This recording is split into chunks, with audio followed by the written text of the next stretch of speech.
자, 주말 잘 보내셨나요? 격동의 한 주가 드디어 지나갔습니다. 지난 금요일장에 참 개인적으로 바라기는 그나마 좀 금요일장이 잘 마무리가 돼서 우리 투자자분들 주말 동안은 좀 마음 편히 쉬셨으면 좋겠다라는 소망이 있었는데 다행히 시장이 화답을 해줬네요. 코스피랑 코스피 1에서 2%대 강세를 보이면서 마감을 했고요. 또 주말 사이에 마감된 뉴욕 증시 분위기도 나쁘지 않았습니다. 특히나 우리가 그동안 그렇게 기다렸었던 TSMC 실적이 나왔는데 매출이 무려 45% 넘게 급증하면서 잘 나와줬죠. 다만 엔비디아의 블랙엘 출시 지연을 담은 미주호증권의 리포트가 나오면서 이 상승 탄력은 약간은 제한되는 모습이었고요. 또 그 전일에 필라델피아 반도체 지수가 많이 올랐던 만큼 차익 매물도 소폭은 좀 나오는 추세가 되는 모습이었습니다. 반면에 일라이릴리는 좀 흐름 달리 갔네요. 그 전일에 나왔던 실적의 훈풍이 이어지는 모습이었는데요. 여기에 모건 스탠리가 또 최선호주로 일라이릴리를 꼽고 목표가까지 상향 조정하면서 5%가 넘는 강세를 보이며 시장 마감을 했습니다. 자, 이 TSMC 훈풍을 좀 받았다라고 우리 반도체주들은 해석을 해볼 수 있을 것 같은데요. 장 초반에 강했던 흐름, 약간은 좀 뒷심이 빠지는 듯 보이다가 딱 TSMC 실적 발표를 기점으로 다시금 뒷심을 발휘해 주면서 강세로 마감이 됐고요. 요즘 반도체랑 전력은 참 커플링이 잘 되는 것 같죠. 화장품 오르긴 올랐는데 그동안 화장품주와는 사뭇 결이 달랐습니다.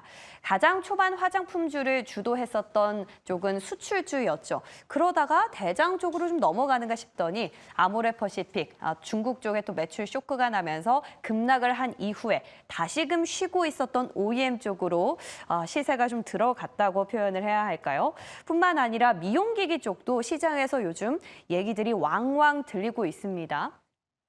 보톡스 3사죠. 메디톡스, 휴젤 그리고 대웅제약까지 2분기 실적이 잘 나온 영향도 있고 또 특히나 뚜껑을 좀 열어봤더니 상반기에 가장 시장에서 큰 파일을 차지하고 있는 중국이라든지 미국 쪽의 수출이 각각 50% 넘게 증가했다라는 수치가 또 확인이 되면서 앞으로 상반기뿐만 아니라 하반기 기대감까지 갖고 있다는 측면에서 시장에서 많이 주목을 받는 것 같고요.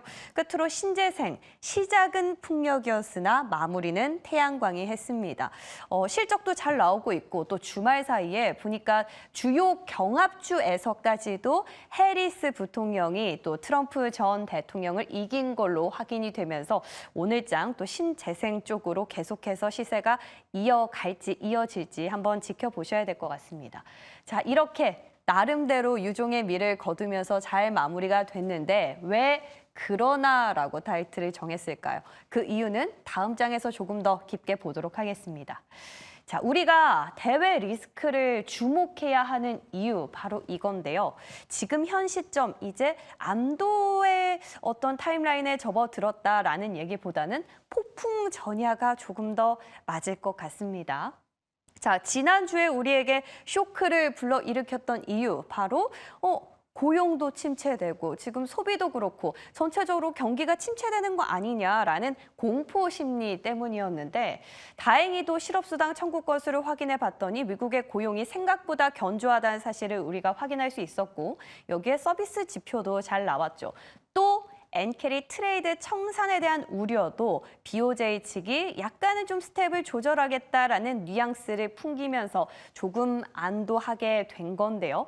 그러면서 FOMC 전에 연준이 긴급적으로 회의를 열어서 금리를 인하할 것이다라는 목소리도 조금 잦아들긴 했습니다만 사실은 이 고용 지표 주당 순위로 카운트가 되는 거고요.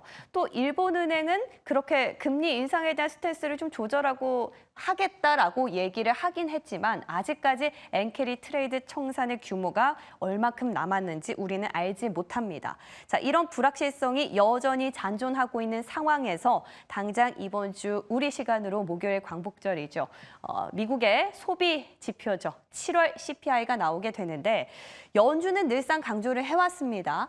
물가도 중요하지만 고용도 중요하다. 이 두 마리 토끼가 다 잡혀야만 한다라고 얘기를 했는데 그 첫 번째 그리고 두 번째 타겟이 모두 다 이번 주가 되면 어느 정도 확인을 할 수가 있는 거죠. 그런데 여기 문제가 있습니다. 바로 중동 확전 이슈가 걸려 있기 때문인데요. 사실 중동 지역의 전쟁이 이렇게 심각해지다 보면 당연히 유가가 올라가면서 물가 상승 압력을 더해줄 수밖에 없습니다. 그렇게 되면 우리가 기대했었던 50pp는 고사하고 연준이 금리 스텝에 있어서 보폭을 좀 줄일 수도 있을 가능성이 없지 않다라는 건데요. 실제로도 러시아와 우크라이나 전쟁이 발발했을 그 당시 2022년도를 한번 보시면 물가가 국제 유가가 이렇게나 많이 급등을 했습니다. 물론 지금 봤을 때는 물가가 이에 비해서는 유가의 경우에는 높진 않지만 그래도 저점을 찍고 다시금 올라가는 추세 4거래일 연속 이어지고 있다라는 게 우리가 또 주목해야 하는 포인트인데요. 러시아 우크라이나 전쟁 발발 당시에 연준이 금리를 인상을 하게 된 가장 강력한 계기라고 파월 의장이 직접 워딩을 하기도 했죠. 때문에 우리는 유가뿐만 아니라 전쟁 리스크를 조금 주시해야 할 필요가 확실히 있어 보이는데요. 자, 그렇다면 지금 중동 현재 상황 어떤지 또 간략하게 리뷰를 해보면 결국에 지금 이란에서 하마스 최고 지도자인 이스마일이 사살당하면서 이 전쟁의 불씨가 틀어지게 된 겁니다. 물론 아직까지 이 배후가 누구라고 정확히 밝혀진 바는 없습니다만 이스라엘이 배후로 지목이 되면서 이 저항의 축들이 같이 결집을 해서 이스라엘을 보복하겠다라고 공표를 하면서 국제사회에 지금 걱정이 커지게 된 건데요. 다행인 건 미국이 이 전면전 발생 가능성에 좀 우려를 표하면서 강력하게 이란 측에 경고를 했고 이 경고가 조금은 먹힌 것 같습니다. 이란의 대통령도 보복 공격을 자제하겠다라고 하면서 당장 현지 시간으로 15일, 이번 주에 굉장히 많은 이벤트가 있죠. 15일에 이집트와 미국을 주제로 협상 테이블이 열리게 되는데 이 협상 테이블에 올라온 카드가 바로 가자 지구입니다. 가자 지구에서 휴전이 될 경우 우리는 보복으로 쳐들어가지 않겠다라는 생각을 이란이 하고 있는 걸로 전해졌는데요.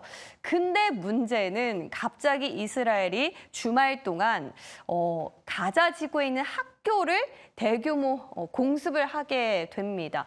이미 했고, 근데 심지어는 이 사상자가 민간인 사상자가 무려 100명에 달하는 걸로 전해지면서 지금 국제사회의 맹비난을 받고 있는데요.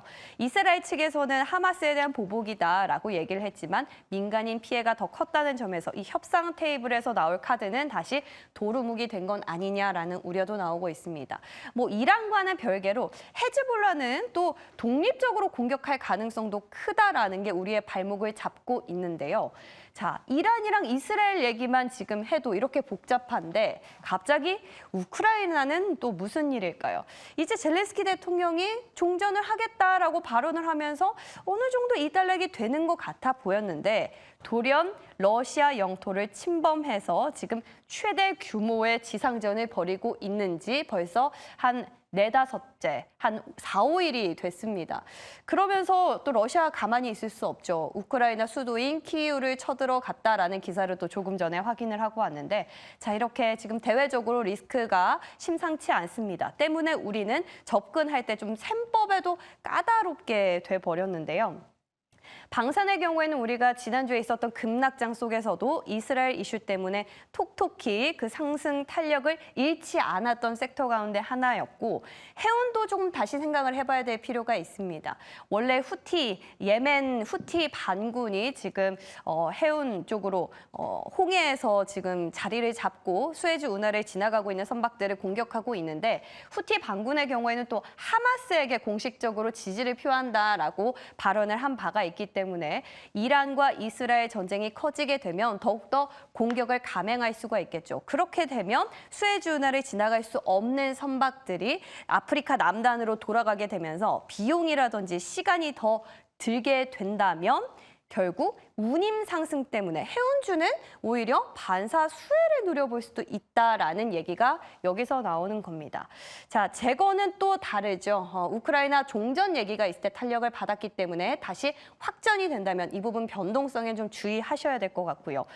건설은 약간 재건주에서 좀 확대해서 생각해 볼 필요는 있는데 호재가 분명하게 있었습니다. 정부가 또 수도권 그린벨트를 해제하겠다라는 정부 정책을 좀 발표하면서 하면서 그만큼 탄력을 받은 건데 물론 아직까지 구체화되지 않고 이 안 첫 번째 택지 규모가 한 11월 달쯤 발표가 된다고 하니까 그때까지 지켜봐야 되긴 하겠지만 실제로 주택 공급이 늘어나게 된다면 건설 가운데서 대형주들을 실적으로 귀결이 될 수 있다라는 점에서 건설주는 조금 긴 시계열에서 접근은 유효하지 않을까라는 생각도 해봅니다.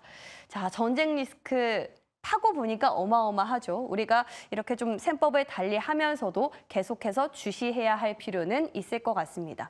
자, 우리가 이렇게 그런 복잡한 상황에서 도대체 어느 곳에서 안식처를 얻을 수 있을까요? 그 답도 조금 고민을 해봤습니다. 바로 이곳인데요. 물론 정부가 밸류업 정책에 대해서 드라이브를 건 이후에 올해 들어서만 매달 300여 건씩 자사주 취득 공시가 나오곤 있었습니다. 그런데 지난주에 급락장이 나오면서 기업들이 무려 1조 원 넘게 자사주를 취득하겠다라고 밝힌 건데요. 기업들의 입장에서도 우리 기업의 실제 가치보다 주가가 너무 빠졌구나라는 해석과 함께 또 그만큼 미래에 대한 확신이 있기 때문에 투자자들은 이런 기업들의 행보를 보면서 투심이 개선될 수 있다라는 효과가 하나 있고요. 그리고 실제로도 유통 주식을 취득해서 태워버리면 소각을 하게 되면 유통 주식 수 자체가 줄어들기 때문에 주당 순이익이 올라가면서 주가는 부양할 수 있다라는 팩트적으로도 우리는 긍정적으로 해석을 해볼 수가 있습니다. 자, 그런 공시를 발표하고 나서 한 2, 3일 만에 적게는 3에서 많게는 11%까지 오른 기업들이 있었는데요. 이제 본격적으로 다음 달이면 밸류업 지수도 출시가 되고 10월부터는 은행들도 밸류업 공시를 본격적으로 발표를 할 걸로 알려진 가운데 다시금 은행이나 증권 쪽에서 우리는 좀 피난처를 찾을 수 있다라는 얘기가 나오고 있습니다. 은행주 대표적으로 KB금융이 대장주로 꼽혔었는데 그만큼 주주 환원 정책에 최선을 다하고 있었고요. 금액적으로도 주가 역시도 화답을 해줬습니다. 또 이런 훈풍은 증권주까지 이어졌죠. 물론 NH투자증권이나 삼성증권의 경우에는 아직까지 구체적인 공시를 밝히진 않았지만 실적이 그만큼 잘 나왔다라는 측면에서 앞으로 주주 환원 정책, 배당 여력은 충분하다라는 의견이 나오고 있으니까 이 부분 참고해 보시면 좋겠습니다. 자, 우리는 어떤 피난처를 가장 매력적으로 고민해 볼 수 있을지 잠시 뒤에 두 분과 함께 의견 조금 더 좁혀가 보도록 할게요. 플러스 알파도 끝으로 확인해 봅니다.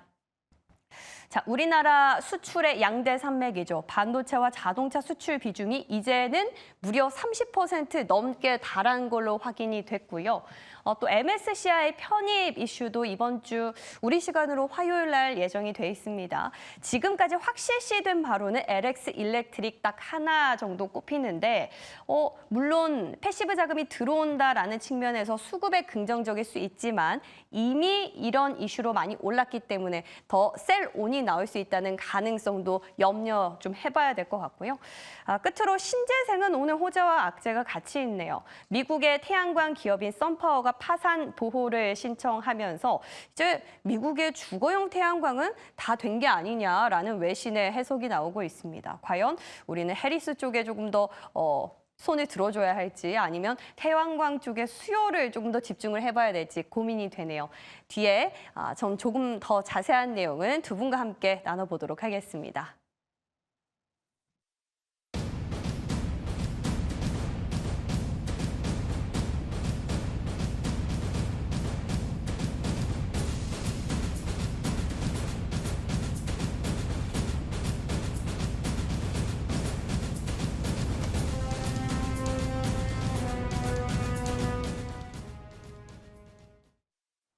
네, 한 주를 새롭게 시작하는 월요일입니다. IBK 투자증권 강남센터 김용빈 주임, 이코노미 리서치 이슬이 대표 함께합니다. 어서 오십시오. 안녕하세요. 네, 주말 잘 보내셨습니까? 네. 자, 격동의 한 주가 지나고 이제 새로운 한 주가 시작이 됐습니다. 근데 좀 보니까 안도하긴 이르다라는 생각이 드는데 두 분의 의견도 궁금하거든요. 이번 주 시장 어떻게 흘러갈 거라고 보십니까? 일단 이번 주 좀 다들 기대하고 있고 또 불안해하고 있는 부분들이 몇 가지 있죠. 특히 네. 지표 발표들인데 일단 특히 물가라든지 산업 생산 이런 부분에 대해서 경기 지표들이 전반적으로 다 나오게 되는데요.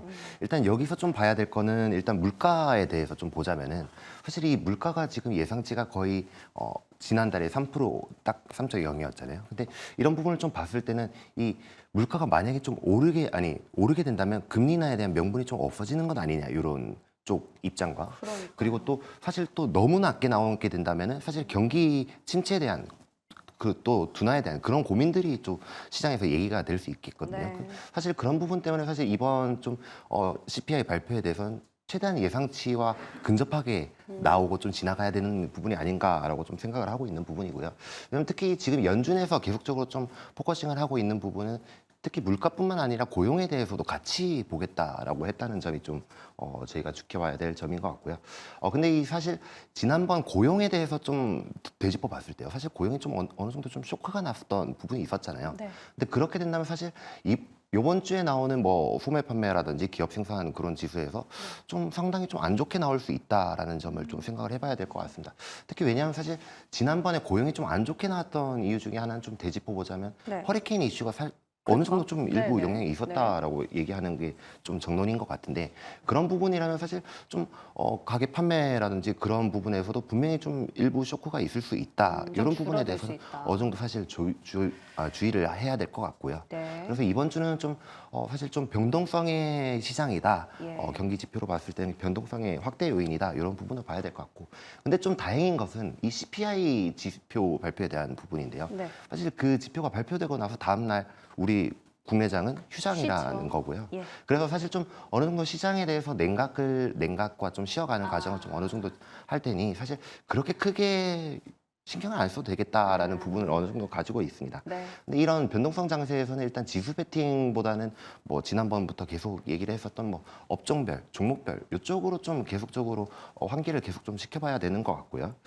그리고 또 최근에 뭐 지난 주말까지 좀 있었던 부분에선 특히 미국장에서 좀 가파르게 좀 오르고 있는 좀 섹터 이런 부분들 보자면은 네. 특히 좀 제약바이오들에서 좀 상당히 좀 많이 나오고 있습니다. 네. 특히 일단은 대부분의 좀 상승폭들이 일단은 실적 고조 쪽에 좀 기인하는 부분이 많고요.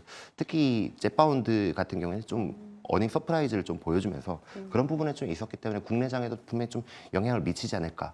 그래서 국내장 같은 경우는 일단은 좀 아직도 제약바이오 쪽을 계속적으로 유지를 해봐야 된다라고 생각을 하고 있습니다. 그러니까 시장의 변동성이 클 때는 역시나 이슈 그리고 테마 쪽으로 수급이 쏠릴 수밖에 없다라는 말씀인 것 같은데요. 들어보니까 광복절 잠시 쉬고 오는 것도 나쁘지 않을 것 같다는 생각이 드네요. 우리 이슬이 대표님은 오늘 장 어떻게 보십니까? 네, 우선은 저도 좀 비슷한 맥락에서 좀 말씀드릴 텐데 우선 이제 시장이 단기적으로 안정은 찾은 거는 맞습니다. 그래서 다시 뭐 패닉셀링이 나오기는 상당히 어렵다라고 보고 있지만 그만큼 이제 코스피 기준으로 봤을 때 2,700선을 뚫고 올라갈 만한 이런 강력한 상승 모멘텀이 부족한 것도 좀 사실이거든요. 그래서 아무래도 이제 오늘뿐만이 아니라 당분간은 좀 이런 박스권 장세가 좀 예상이 될 것으로 보여지고 있고요. 그리고 이제 이번 주에 굉장히 좀 중요한 지표들이 많이 발표가 됩니다. 뭐 앞에서도 다 말씀 주셨는데 뭐 PPI라든지 그리고 CPI 이런 산업생산지수도 지금 나올 것으로 보이고 있는 상황이고요. 워낙에 이제 그 지표에 대한 결과에 따라서 장에 대한 변동성을 키웠던 저번 주였기 때문에 이 부분에 따라서 좀 영향을 받을 것으로 좀 보이고 있지 않나라고 좀 판단이 되고 있습니다. 네. 무엇보다 중요한 것은 이제 금리 인하에 대한 부분이라고 저는 봐요. 그래서 아무래도 이제 빅스텝을 좀 밟을 것으로 보이고 있는데 이게 사실 좀 애매한 게 금리를 인상을 해도 문제고 인하를 해도 저는 문제라고 좀 봅니다. 여기서 무조건 뭐 인하를 해야 된다라는 의견이 굉장히 좀 많이 있는데 사실 그렇게 되면 오히려 지금 버블로 또 갈 수가 있는 부분이거든요. 이렇게 되면 또 엔화 강세로 좀 이어질 수가 있는 그런 부분들이 있기 때문에 뭐 엔캐리 트레이드 부분에서도 완전히 지금 자유로울 수가 없다라는 거. 그래서 저 역시도 동의를 합니다. 지금은 성장주를 추격 매수를 하실 때가 아니고 오히려 이런 개별 업종들 위주로 좀 대응을 하시는 게 맞는 것 같아요. 그래서 최근에 이제 미국의 이제 관련주들을 보면은 뭐 리츠주라든지 네. 그리고 이제 제약바이오 쪽이 실적이 너무 좀 좋게 나오다 보니까 우리나라 역시도 조금 따라가는 그런 흐름들을 많이 좀 보여주고 있거든요. 그래서 이런 측면들을 봤을 때 국내 증시 역시도 개별 장세에서 좀 개별 이슈가 좀 강하게 작용할 수 있는 이런 종목들을 좀 보시면 좋을 것 같은데 대표적으로는 저도 제약바이오를 좀 꼽아보도록 하겠습니다. 네. 제약바이오는 사실 급락 확장 이전에도 상당한 시세를 우리 증시에서 확인할 수 있었기 때문에 그 기대 심리가 꺾이지 않는다면 계속 이어질 수 있을 것 같아요. 두 분 어쨌든 공통점으로 봤을 때는 이번 주는 변동성을 지나가야 하는 장세인데 그 가운데서는 테마나 이슈 쪽에 좀 집중하자라는 데는 결을 같이 하고 있습니다. 그렇다면 이 테마성 이슈로 볼 수 있는 가장 강력한 재료 뭘까요? 바로 전쟁이 아닐까 싶습니다. 자, 지금 보니까 중동도 그런데 우크라이나도 다시 좀 시작이 됐어요. 이 가운데 여러 가지로 제가 뭐 앞서 봤지만 뭐 방산, 해운, 그리고 뭐 유가, 뭐 재건까지 여러 개가 좀 셈법을 달리해야 될 것 같은데 가장 좀 매력적으로 이번 주 좀 전략을 짜본다면 어느 쪽 선택해 주시겠어요? 일단은 저는 뭐 방산, 조선 이쪽으로 봐야 된다라고 방산. 생각을 네네. 하고 있고요. 일단 뭐 앞서 좀 얘기를 해주신 쪽이 이제 뭐 예를 들어서 전쟁 테마라고 하면은 뭐 방산 그리고 뭐 해운 그리고 뭐 재건, 유가 뭐 이런 쪽 여러 가지들 생각을 하실 수 있는데 좀 소거법을 한번 보면은 아마 좀 방산 쪽으로 거의 기결이 되지 않나라고 생각하고 있습니다. 일단 특히 지금 뭐 이스라엘 쪽 관련해서 이 유가 관련한 부분이 특히 좀 건드릴 수 있는 부분이 아닌가라는 생각을 하실 분들이 상당히 좀 많을 것 같습니다. 특히 뿐만 아니라 우크라 관련해서도 좀 유가에 대해서 좀 얘기를 많이 하실 수도 있겠는데요. 사실 이 유가 같은 경우에는 전쟁으로 인한 유가 상승에 대해서는 좀 베팅을 해볼 수도 있겠지만 사실 저희가 좀 간과하고 있는 리스크가 좀 한 가지 있다라고 좀 보셔야 될 것 뭐죠? 같습니다. 특히 일단 트럼프 당선이라는 네. 부분이고요. 네. 이 기존의 트럼프 같은 경우에는 이 유가에 대한 컨트롤을 상당히 좀 많이 했었기 때문에 예. 이 트럼프가 당선되게 됐을 때는 특히 상당히 유가를 좀 하방으로 작용할 수 있는 그런 부분을 좀 어느 정도 있다라는 생각을 해보셔야 될 것 같고요. 뿐만 아니라 지금부터 또 계속적으로 시장에서 매크로적으로 얘기하고 있는 건 경기 둔화 우려 그런 부분이잖아요. 사실 이 경기가 둔화됐을 때는 유가 하락 압박이 계속적으로 있을 수밖에 없기 때문에 이 유가라든지 해운주에 좀 상방 베팅을 하기는 상당히 좀 리스크한 부분이 아닌가라는 부분이 좀 생각이 드는 부분이고요. 네. 그런 부분을 봤을 때는 이 전쟁 내에서는 특히 방산이 아마도 최선호 섹터가 되지 않을까라고 생각을 하고 있습니다. 그리고 특히 제가 방산뿐만 아니라 조선에 대해서도 좀 얘기를 해드렸었는데 사실 이 조선 같은 경우에는 어떻게 보면 해운의 또 연장선이기도 하거든요. 네. 그래서 사실 이 해운을 베팅해볼까 하는 부분이라면 사실 오히려 조선에 한번 베팅을 해라라는 얘기를 하고 싶은데 일단 조선 같은 경우에는 뭐 방산이라는 MRO 이제 우리나라에는 MRO 사업이 있고요. 뿐만 아니라 사실 이 홍해 관련한 지정학적 리스크가 계속적으로 나왔을 때 계속적으로 좀 얘기되는 것이 이 운항거리가 희망봉을 돌아가게 되면서 상당히 좀 많이 늘어나게 됩니다. 그죠. 그런 부분으로 봤을 때는 특히 이 운항거리가 상승하게 되면서 이 선박에 대한 수요도 같이 좀 늘어나는 부분이 있기 때문에 그런 부분에서는 특히 조선도 같이 한번 더 보셨으면 좋겠다라는 생각을 하고 있습니다. 그럼 그 안에서 관심주는 어디서 일단은 주시겠어요? 코츠테크놀로지라는 종목인데요. 좀 방산. 중소형 주입니다. 네. 네. 이 방산 내에서는 사실 좀 종목들이 대부분 많이 올라와 있어서 되게 좀 접근하기 부담스럽다라는 하신 분이 있을 것 같은데 네. 이 코츠테크놀로지 같은 경우에는 지금 우리나라 국내 방산이 수출이 많아질수록 가치 실적이 늘어난다 이런 종목이 되겠습니다. 일단은 기업 소개를 좀 말씀드리자면은 특히 방산용의 이 인베디드 시스템이라고 있습니다. 뭐 예를 들어서 뭐 장비를 통제한다든지 아니면 뭐 유도한다든지 그런 예를 들어서 시스템 장비를 만드는 업체인데요. 일단은 이 국내 같은 경우는 일단 LIG 넥스원의 청궁 관련한 이제 제품이 납품되고 있고 또 뿐만 아니라 현대로템의 이제 K2 전체 뭐 통합 제어 장비 이런 부분들이 다 매출이 되고 있습니다. 네. 그렇기 때문에 우리 국내 수출이라든지 수주가 계속 늘어났을 때는 이 기업도 당연히 실적도 같이 호재가 있을 수밖에 없다라는 부분에서 한번 추천드리고 싶습니다. 아, 네.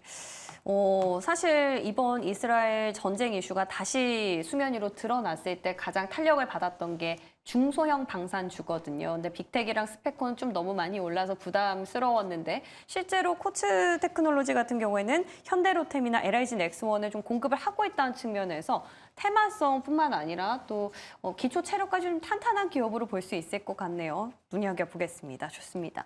이슬희 대표님은요?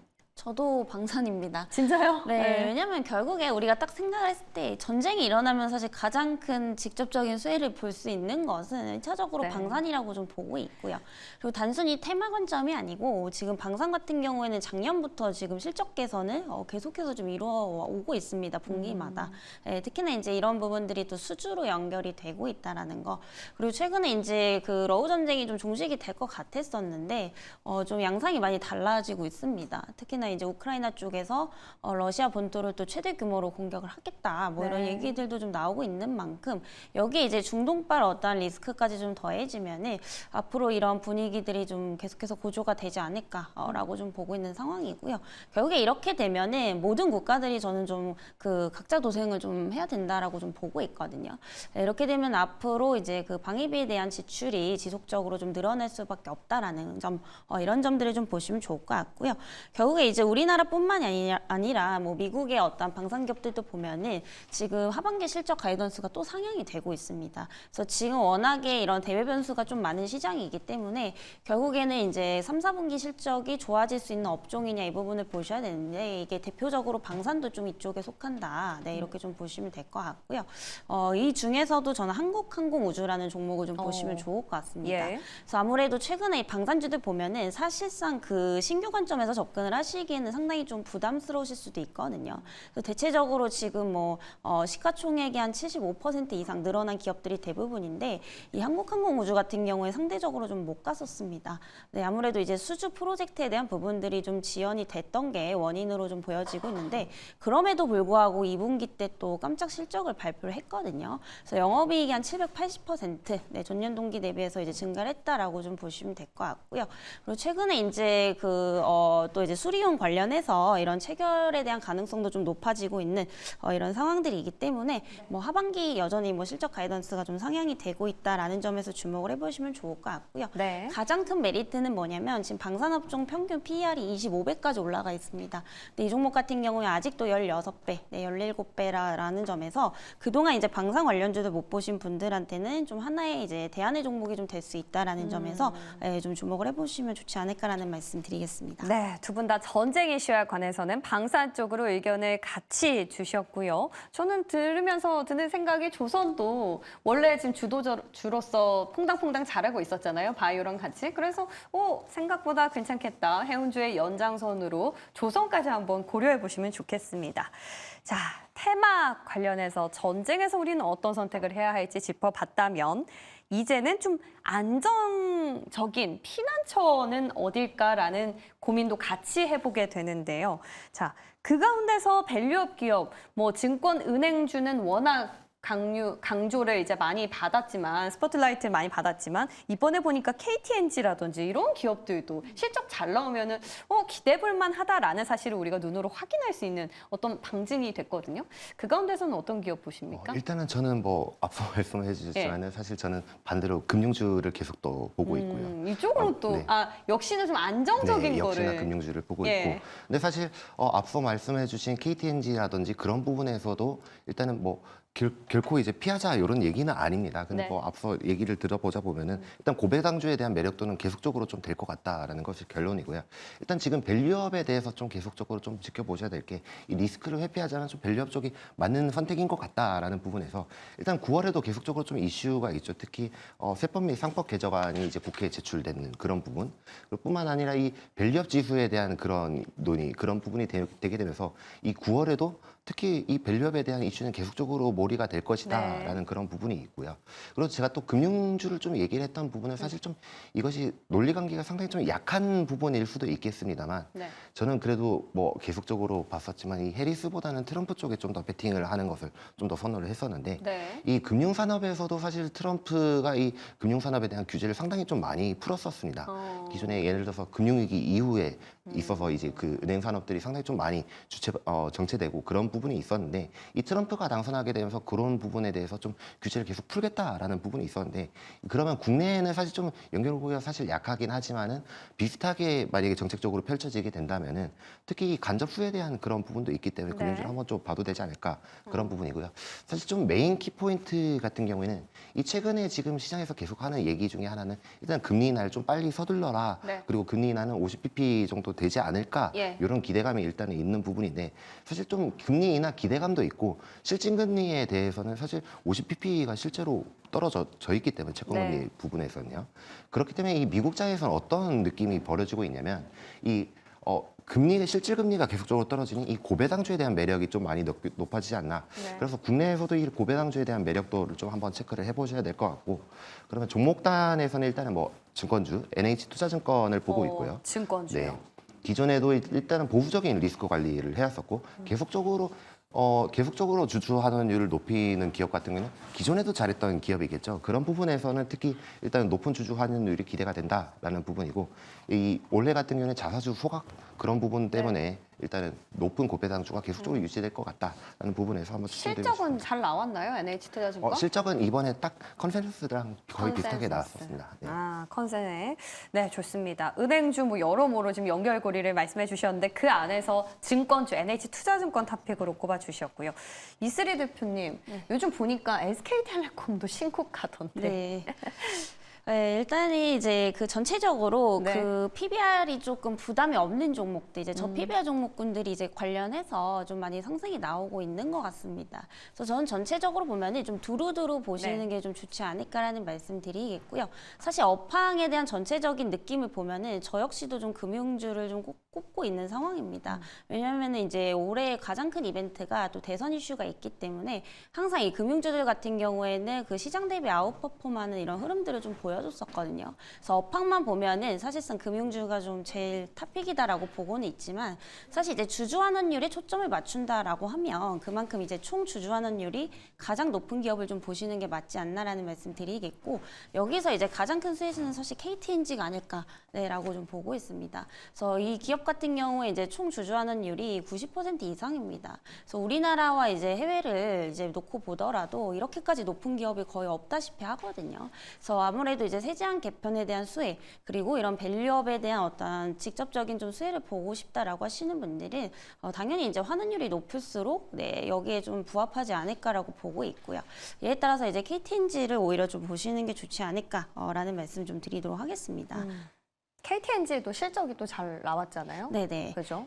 진짜 담배 많이 달리나 봐요. 예, 좋습니다. 업황만 봤을 때는 두 분 다 공통적으로 금융이지만 그 안에서는 좀 환원율의 포커스 그리고 또 안정적인 증권주의 포커스를 맞췄다는 점에 약간은 좀 차별화가 되네요. 자, 오늘도 두 분 말씀 바탕으로 시장 잘 이겨내 보도록 하겠습니다. 고맙습니다.